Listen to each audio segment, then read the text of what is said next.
Bom, senhoras e senhores, sejam bem-vindos a mais um Análise Digital aqui. Nós vamos falar da Universidade Federal do Rio de Janeiro e eu estou aqui com o meu casca de bala, Lucas. A gente vai comentar as principais mudanças, as principais alterações. A UFRJ que esse ano teve aquele vai e não vai para o Enare, então alguns programas, né, Lucas, entraram para o Enare, outros ficaram, mas já vou te falar que ano que vem a tendência é que todos os programas da UFRJ eles estejam dentro do Enare, então pode ser que nós estamos vivendo a última análise digital da UFRJ da história, Dom Lucas Lanfried. Então, a despedida. Seja muito bem-vindo. Bora, Lucão. Vamos lá, pessoal. Olha só, informações gerais, o que mudou do edital do ano passado para esse ano, um pouquinho de estatísticas e vamos então. Inscrições já estão abertas do dia 25/10 até o dia 5 de novembro. Então era até ontem, Pedro. Até ontem. Inscreveu. Foi. Taxa de inscrição R$ 620 e a quantidade de vagas é de 280 para acesso direto e para pré-requisito. Data da prova vai ser no dia 24 de novembro, início às 9 horas e o período de prova é de 4 horas e meia. Show? Fase única, prova teórica com 150 questões, tá bom? De múltipla escolha. Essa é uma dúvida, Pedro, que o pessoal manda às vezes. É prova discursiva da UFRJ ou é prova de múltipla escolha? Isso gera confusão porque ele coloca no edital para candidatos, quadro 3, que é área de atuação, ano adicional é prova discursiva. Perfeito. Mas para R1, que é o nosso foco aqui, é múltipla escolha. Justamente. Show? Recursos no dia 25/11 e resultado final dia 31/12. Olha só, para você comemorar o ano novo, a sua aprovação. Local de prova, acesso aos locais do concurso, depois eu mostro, ele dá até um mapa de onde vai acontecer a prova, cidade universitária, enfim, acesso ao centro de tecnologia. E a UFRJ... ano passado começou com essa história de 150 questões, de 2018 a 2023 eram 100 questões normais, eles aumentaram o volume de questões. Tá aí na tela para vocês o mapa de onde você vai fazer a prova, né? Mapa de acesso, e ele coloca Centro de Tecnologia e o campus aí da UFRJ destacado, tá bom? Show de bola. O que a gente tem de hospitais importantes? Tá aí o quadro de vagas para vocês, anestésio, cirurgia cardiovascular, cirurgia geral, clínica médica, dermato, enfim, tem muita vaga. Mas, como o Pedro falou, você está sentindo falta de alguns programas. De acesso direto, ortopedia e oftalmo vão ser pelo Enare. E eu te pergunto, Pedro, que história é essa? Um pedaço? 2 programas de R1 foram para o Enare, mas 4 de pré-requisito, uro, reumato, nefro e pneumo, e área de atuação de endoscopia foi para o Enare, o resto foi... Existiu uma pressão, existe até hoje uma pressão para que os hospitais federais... são hospitais nacionais, né, federais, eles façam parte do Enare, que é a maior prova do Brasil e é uma prova do governo federal, né? E a UFRJ foi uma delas. E aí a diretoria da UFRJ teve muito embate internamente, decidiu que esse ano, 2024/25, cada programa de residência médica poderia criar o seu critério, ou seja, ele poderia definir se ia fazer prova própria junto com a UFRJ ou aderir ao Enare. Mas existe uma tendência muito grande e forte que o ano que vem todos os programas não exista mais prova exclusiva da UFRJ. Assim como o FMG, o FPR, deve entrar tudo para o Enare. Então foi uma lei, digamos assim, uma ordem da reitoria falando, olha, cada programa decide para onde você vai. Aqueles programas mais preguiçosos, digamos assim, vamos usar esse termo, falaram, não quero nem saber, vai tudo para o Enare. Os outros falaram, não, vamos fazer uma provinha aqui só a gente, um clubismo e tal, e vamos tocar isso para a gente fazer essa prova de despedida.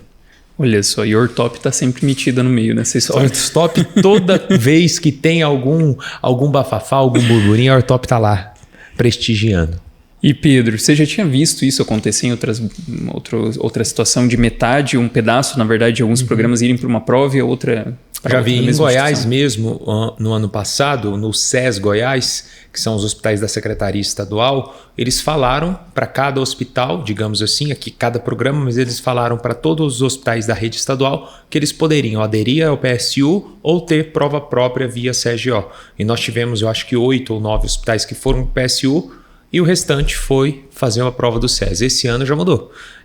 A Secretaria Estadual disse que não iria ter opção, todos os hospitais estaduais teriam obrigatoriamente que aderir à prova da Secretaria Estadual de Saúde. Então é uma coisa que não é raríssima, né? É difícil acontecer, mas acontece nesses 8 anos, vai fazer 8 anos que eu mexo com residência médica, fui de banca por 3, eu já vi isso acontecer algumas vezes. Show. E o que mudou do edital do ano passado para o edital desse ano da UFRJ? Ele cita o Provab na pontuação adicional. Ano passado não tinha nada no edital falando sobre a bonificação do Provab, agora está aí para vocês. E também com relação a vagas destinadas aos povos tradicionais. Ano passado não tinha nada descrito com relação a isso, e esse ano ele coloca: serão reservados 5% das vagas ofertadas para os candidatos que se inscreverem. E que se autodeclarem o quê? Indígenas ou quilombolas. Combinado? Show de bola, e sempre com a questão de ter um número de vagas igual ou superior a 5, tá? Tem esse detalhe aí também, coloquei o print para vocês. E com relação à prova do UFRJ, a despedida, né, o que tudo indica da UFRJ, como é que é o padrão que a gente espera de temas que mais caem, o que é mais cobrado? Dentro da clínica médica, arritmias cardíacas em primeiro lugar, seguido por doenças glomerulares e cefaleias. É uma prova que tem muito pouco caso clínico, é uma prova mais conceitual. Tanto é que a análise que a gente fez é de que 53% de todas as questões de clínica, eles focam em apresentação clínica e conceitos. Então, uma menor quantidade, cerca de 29%, é hipótese diagnóstica. Então, te dá um caso clínico ali, te pede qual é o diagnóstico provável.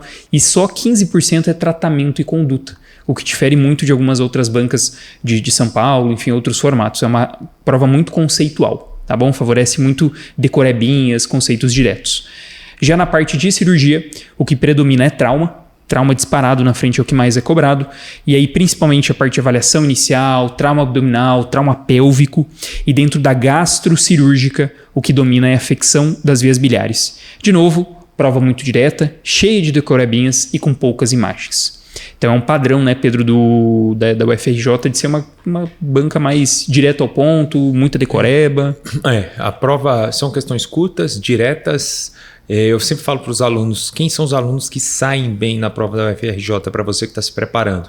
Fazer as provas de R+, é muito importante, Lucas, porque eles repetem muito, como são os próprios professores que fazem as questões, então normalmente eles fazem para o R+, e jogam para o R1, então essa é uma dica. A segunda dica, use e abuse de flashcards, porque aquela questão típica da UFRJ é assim, qual a doença que mais mata criança com menos de 5 anos?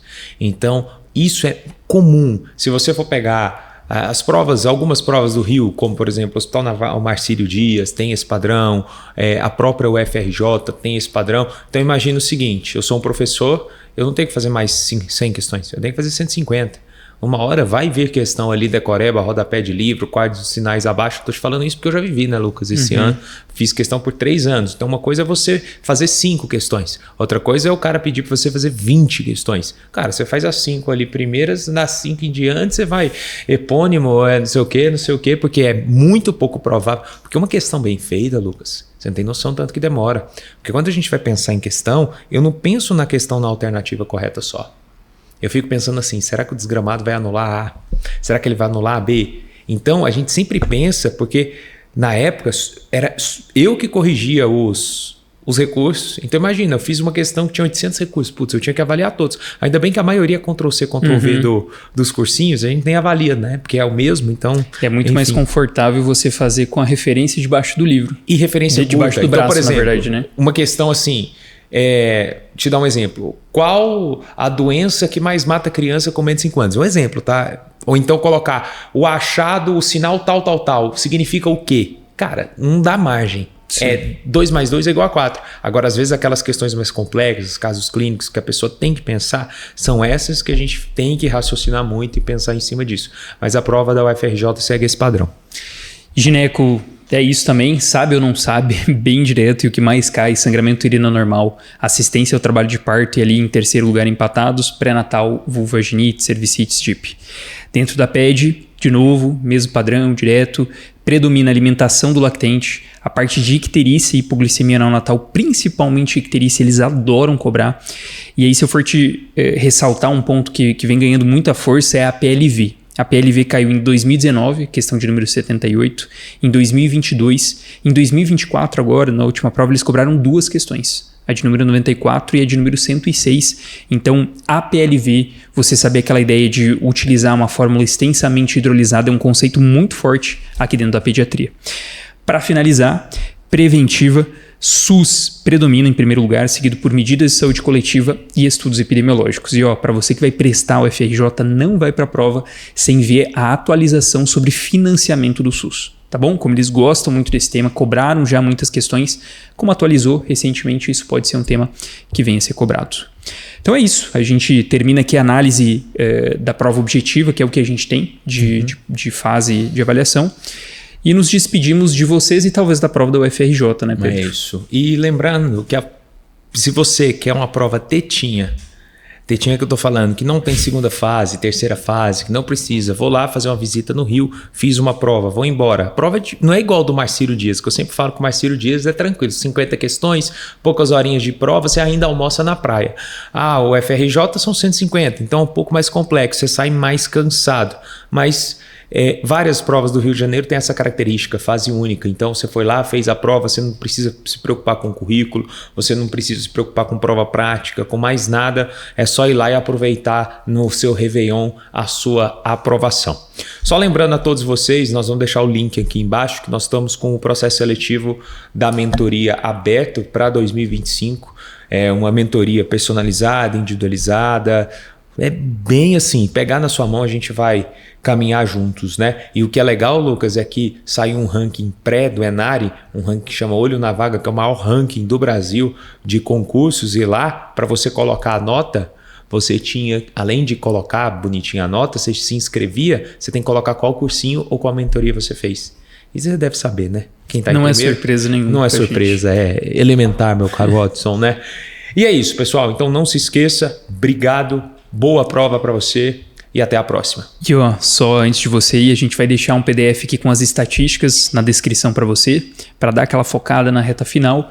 E é isso. Também vai ter o link das vagas da mentoria. Se você gostou desse vídeo, deixe nos comentários, deixe um like no vídeo, se inscreve no nosso canal para receber os demais e a gente se vê na próxima. Até mais.